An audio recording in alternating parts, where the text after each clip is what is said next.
ખૂબ જ ઉપયોગી જીવામૃત વિશે વિગતવાર માહિતી જાણીશું, જેમાં જીવામૃત શું છે, જીવામૃત કેવી રીતે બનાવવું અને તેનો ઉપયોગ કેવી રીતે કરવો. સૌપ્રથમ જોઈએ જીવામૃત શું છે. તો જીવામૃત માઇક્રોબિયલ કલ્ચર છે, જે પ્રાકૃતિક ખેતીમાં પોષક તત્વ વ્યવસ્થાપન અને જમીન આરોગ્ય સુધારવા માટે ખૂબ જ મહત્વપૂર્ણ ભૂમિકા ભજવે છે.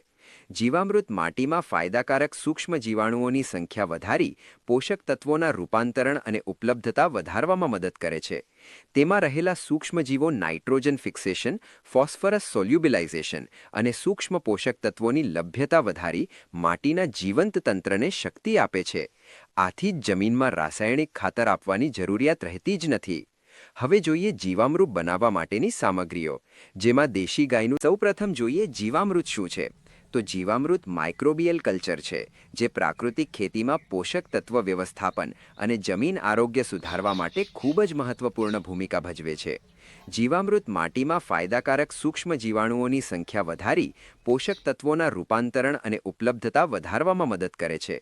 તેમાં રહેલા સૂક્ષ્મજીવો નાઇટ્રોજન ફિક્સેશન, ફોસ્ફરસ સોલ્યુબિલાઇઝેશન અને સૂક્ષ્મ પોષક તત્વોની લભ્યતા વધારી માટીના જીવંત તંત્રને શક્તિ આપે છે.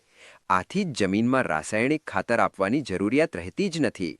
હવે જોઈએ જીવામૃત બનાવવા માટેની સામગ્રીઓ, જેમાં દેશી ગાયનું તાજું છાણ 10 કિલો, દેશી ગાયનું ગૌમૂત્ર 10 લીટર, કોઈપણ કઠોળનો લોટ 1.5 કિલો, દેશી ગોળ 1.5 કિલો, વડ નીચેની એક મુઠ્ઠી માટી. જીવામૃત બનાવવાની રીત, જેમાં 100